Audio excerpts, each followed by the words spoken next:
ఓం శ్రీ సాయినాథాయ నమః. శ్రీ సాయి సచ్చరిత్రము 11వ అధ్యాయం. సగుణ బ్రహ్మ స్వరూపమే సాయిబాబా. డాక్టర్ పండితుని పూజ. హాజీ సిద్దికీ ఫాల్కే. పంచభూతములు బాబా స్వాధీనములు. సగుణ బ్రహ్మ స్వరూపమే సాయిబాబా. భగవంతుడు లేదా బ్రహ్మము రెండు విధములుగా అవతరించవచ్చును. నిర్గుణ స్వరూపమును, సగుణ స్వరూపము. నిర్గుణ స్వరూపమునకు ఆకారము లేదు, సగుణ స్వరూపమునకు ఆకారము కలదు. రెండును పరబ్రహ్మ యొక్క స్వరూపములే. మొదటి దానిని కొందరు ధ్యానింతురు, రెండవ దానిని కొందరు పూజింతురు. భగవద్గీత 12వ అధ్యాయములో సగుణ స్వరూపమును పూజించుటయే సులభమని కలదు, కావున దానిని ఆచరించవచ్చునని చెప్పిరి. మనుష్యుడు ఆకారము కలిగి ఉన్నాడు, కావున సహజముగా భగవంతుణ్ణి కూడా ఆకారముతో సగుణ స్వరూపునిగా భావించి పూజించుట సులభము. కొంతకాలము వరకు సగుణ స్వరూపమగు బ్రహ్మమును పూజించిన గాని మన భక్తి ప్రేమలు వృద్ధి చెందవు. క్రమముగా ఆ భక్తి నిర్గుణ స్వరూపమునకు, పరబ్రహ్మోపాసనకు దారితీయును. విగ్రహము, యజ్ఞవేదిక, అగ్ని, వెలుతురు, సూర్యుడు, నీరు, బ్రహ్మము ఈ ఏడును పూజనీయములు. కానీ సద్గురువు వీని అన్నింటికంటే సంతృష్టుడు. అట్టి సద్గురుడైన సాయినాథుని మనమున ధ్యానించదుముగాక. వారు రూపుదాల్చిన వైరాగ్యము, నిజభక్తులకు విశ్రాంతిధామము.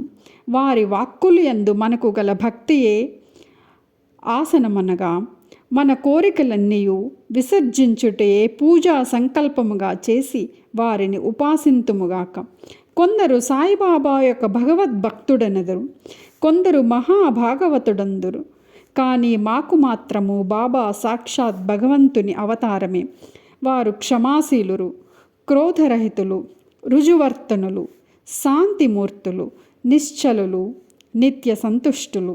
శ్రీ సాయిబాబా ఆకారంతో కనిపించినప్పటికీ వాస్తవమునకు వారు నిరాకార స్వరూపులు, నిర్వికారులు, నిస్సంగులు, నిత్యముక్తులు.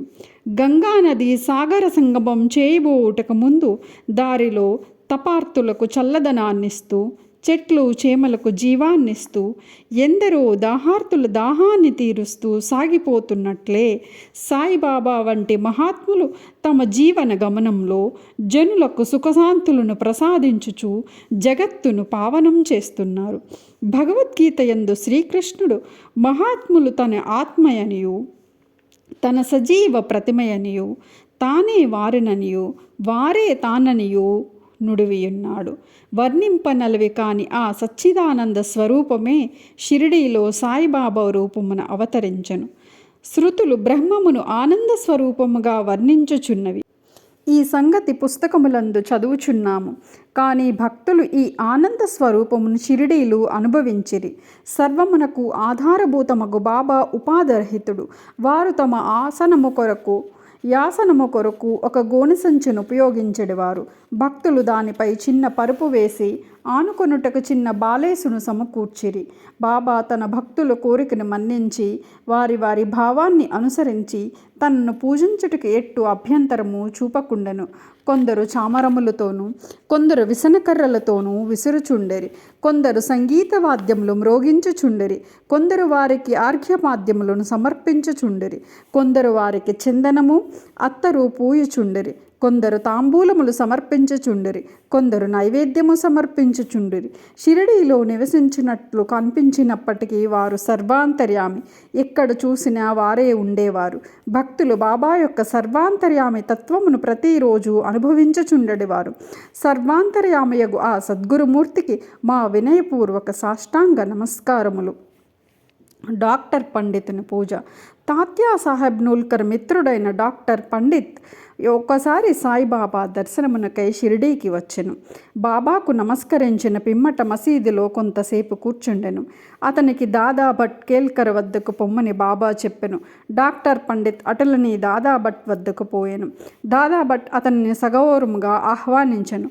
బాబాను పూజించుటకై పూజా సామగ్రి పల్లెములో దాదాభట్ మసీదుకు వచ్చెను. డాక్టర్ పండిత్ కూడా అతనిని అనుసరించెను. దాదాభట్ బాటాను పూజించెను. అంతకు మునుపెవ్వడు బాబా నుదుటిపై చందనము పూయుటకు సాహసించలేదు. ఒక్క మహల్సాపతి మాత్రమే బాబా కంఠమునకు చందనము పూయుచుండెను. కానీ ఈ అమాయక భక్తుడకు డాక్టర్ పండిత్ దాదాభట్ యొక్క పూజా పల్లెము నుండి చందనమును తీసుకొని బాబా నుదుటిపై త్రిపురాండ్రాకారముగా వ్రాసెను. అందరికీ ఆశ్చర్యము కలుగునట్టు బాబా ఒక్క మాటైనను అనక ఊరకుండెను. ఆనాడు సాయంకాలం దాదాభట్ బాబాను ఇట్లా అడిగెను, బాబా, మేమెవరమైనను నీ నుదుటిపై చందనము పూయుదమన్నా నిరాకరింతురే. డాక్టర్ పండిత్ వ్రాయిగా ఈనాడైలా ఊరకుండెరి. అందులకు బాబా ప్రసన్నముగా ఇట్లు సమాధానమిచ్చెను, నేనొక ముసల్మానునని, తానొక సద్బ్రాహ్మణుడని, ఒక మహమ్మదీయుని పూజించుట ద్వారా తాను మైలపడిపోవుదుననే దురభిమానము లేకుండా అతడు నాలో తన గురువును భావించుకొని అట్లు చేసెను.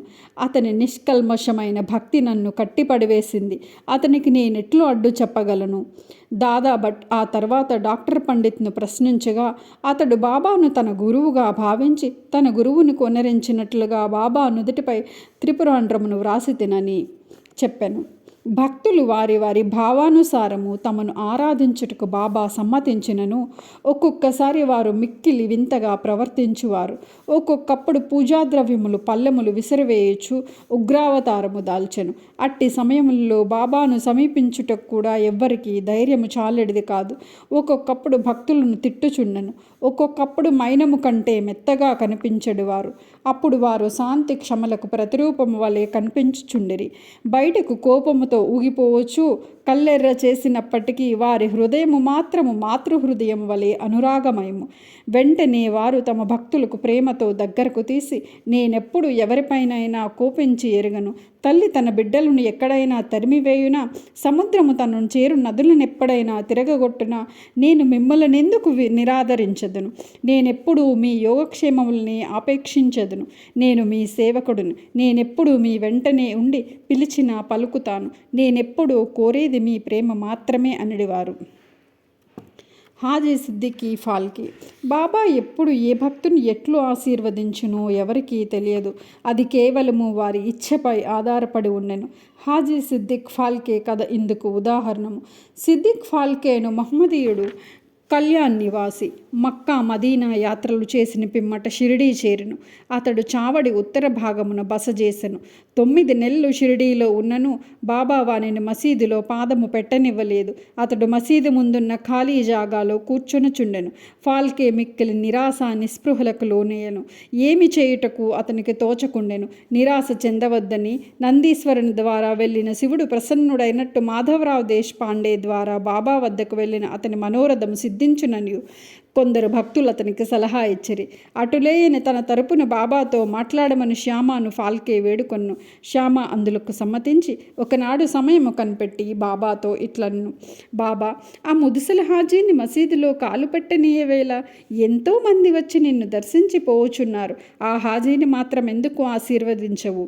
దానికి బాబా ఇట్లని జవాబిచ్చెను, శ్యామ, ఇటువంటి విషయాల్లో నీవింకా పసివాడివి. నీకివన్నీ అర్థం కావు. అల్లా ఒప్పుకొననిచో నేనేమి చేయగలను? అల్లా మీ ఆ కటాక్షము లేనిచో ఈ మసీదులో పాదము పెట్టగల వారెవ్వరున్నారు?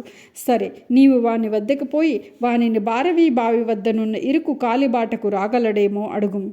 శ్యామ పోయి హాజీని ఆ విషయం అడిగి తిరిగి బాబా వద్దకొచ్చి హాజీ అందులకు సమ్మతించనని చెప్పాను. 40,000 రూపాయలు 4 వాయిదాల్లో ఇవ్వగలడేమో కనుగొనమని తిరిగి బాబా అడిగాను. శ్యామ వెంటనే పోయి హాజీ తాను 4 లక్షలు కూడా ఇచ్చుటకు సిద్ధముగా ఉన్నాడని జవాబు తెచ్చాను. సరే, మరలపోయి వారిని ఇట్లా అడుగుము, మసీదులో ఈనాడు మేకను కోసదము. వానికి దాని మాంసము కావలనో వృష్ణములు కావలనో కనుగొనము. బాబా వారి కొలంబా మసీదులో భిక్షాటనము తెచ్చిన పదార్థములుంచడి మట్టి పాత్రలో ఉన్న చిన్న ముక్కతోనైనను సంతృష్టి చెందనని శ్యామ ద్వారా హాజీ బదులు చెప్పాను. ఇది వెనుకనే బాబా మిక్కిలి కోపంతో మసీదులో కొలంబా నీటి కుండలను బయటికి విసిరివేసి తిన్నగా చావడిలోనున్న హాజీ వద్దకు పోయి తన కఫ్నీని పైకెత్తి పట్టుకుని తీవ్ర స్వరంతో, నన్ను గురించి ఏమనుకున్నాచున్నావు? నీవేదో గొప్పవాడువని, పెద్ద హాజీవని గొప్పలు పోవుచు ఏమిటేమిటో వదరుచున్నావే. నా దగ్గర నీ ఆటలు, ఖురాన్ను చదివి నీవు తెలుసుకున్నది ఇదేనా? మక్కా మదీనా యాత్రలు చేసి తిననే గర్వంతో నేనెవరో తెలుసుకోలేకున్నావు అనుచు ఏమేమో ఇంకను అతను తిట్టి మసీదుకు మరల వెళ్ళెను. బాబా ఆగ్రహావేశములను చూసి హాజీ గాబరాపడెను. ఆ పిమ్మట బాబా కొన్ని గంపల మామిడి పండ్లను కొని వాటిని హాజీకి పంపెను. తిరిగి హాజీ వద్దకు వచ్చి తన జోబులో నుంచి 55 రూపాయలు తీసి లెక్కపెట్టి హాజీ చేతిలో పెట్టెను. అప్పటి నుంచి హాజీని బాబా ప్రేమ ఆదరములతో చూచుచూ భోజనమునకు పిలుచుచుండెను. హాజీ ఆనాటి నుండి తనకిష్టము వచ్చినప్పుడెల్లా మసీదులోనికి వచ్చిపోవుచుండెను. బాబా ఒక్కొక్కప్పుడు వానికి డబ్బునిచ్చుచుండెను. బాబా దర్బారులో అతను కూడా ఒకడయ్యెను. పంచభూతములు బాబా స్వాధీనములు. బాబాకు పంచభూతములు స్వాధీనములని తెలుపు 2 సంఘటనలు వర్ణించిన పిమ్మట ఈ అధ్యాయము ముగించదము. ఒకనాడు సాయంకాలము షిరిడీలో గొప్ప తుఫాను సంభవించెను. నల్లని మేఘములు ఆకాశములను కప్పెను. గాలి తీవ్రముగా వీచెను. ఉరుములు మెరుపులతో కుంభవృష్టి కురిసెను. కొంతసేపటికి నేలయంతయు జలమయమయ్యను. పశుపక్షాది జీవకోటితో సహా జనులందరూ మిక్కిలి భయపడిరి. షిరిడీ గ్రామంలో కొలువయ్యున్న శని, శివపార్వతులు, మారుతి, ఖండోబా మొదలైన దేవతలెవ్వరూ వానిని ఆదుకొనలేదు. కావున వారందరూ మసీదుకొచ్చి బాబాను శరణుజొచ్చిరి. తుఫాన్ను ఆపివేయుడని బాబాను వేడుకొనిరి. ఆపదలోనున్న జనులను చూసి బాబా మనస్సు కరిగెను. వారు బయటకు వచ్చి మసీదు అంచున నిలబడి బిగ్గరగా, ఆగు, నీ తీవ్రతను తగ్గించు, నెమ్మదించుమని గర్జించిరి. కొన్ని నిమిషముల్లో వర్షము తగ్గెను. గాలి వీచుట మానెను. తుఫాను ఆగిపోయెను. చంద్రుడు ఆకాశమును కనిపించెను. ప్రజలందరూ సంతుష్టి చెంది వారి గృహములకు పోయిరి. ఇంకొకప్పుడు మిట్ట మధ్యాహ్నం దునిలోని మంటలు అపరిమితంగా లేచెను. మంటలు మసీదు కప్పుకున్న దూలమునకు తాకునట్లు ఎగయుచుండెను. మసీదులో కూర్చున్న వారికి ఏమి చేయుటకు తోచలేదు. దునిలోని కట్టెలు తగ్గింపుడని కానీ, నీళ్లు పోసి మంటలు చల్లార్పుడని కానీ బాబాకు సలహానిచ్చుటకు వారు భయపడుచుండిరి. వారి భయాందోళన బాబా వెంటనే గ్రహించి తమ సటకాతో పక్కనున్న స్తంభంపై కొట్టుచు, దిగు దిగు, శాంతించుము అనిరి. ఒక్కొక్క సటకా దెబ్బకు కొంచెము చొప్పున మంటలు తగ్గిపోయి ధుని యథాపూర్వకంగా మితముగా మండసాగెను. భగవదవతారమైన శ్రీ సాయినాథుడట్టివారు. వారి పాదములపై పడి సాష్టాంగ నమస్కారము చేసి సర్వస్య శరణాగతి వేడిన వారినెల్లా వారు కాపాడెదురు. ఎవరైతే భక్తి ప్రేమలతో ఈ అధ్యాయములోని కథలను నిత్యము పారాయణము చేసెదరో వారు కష్టములన్నిటి నుండి విముక్తులగుదురు.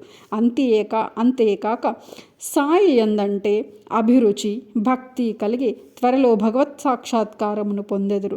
వారి కోరికలన్నీ నెరవేరి తుదకు ఏ కోరికలు లేనివారే ముక్తిని పొందెదరు. 11వ అధ్యాయము సంపూర్ణం.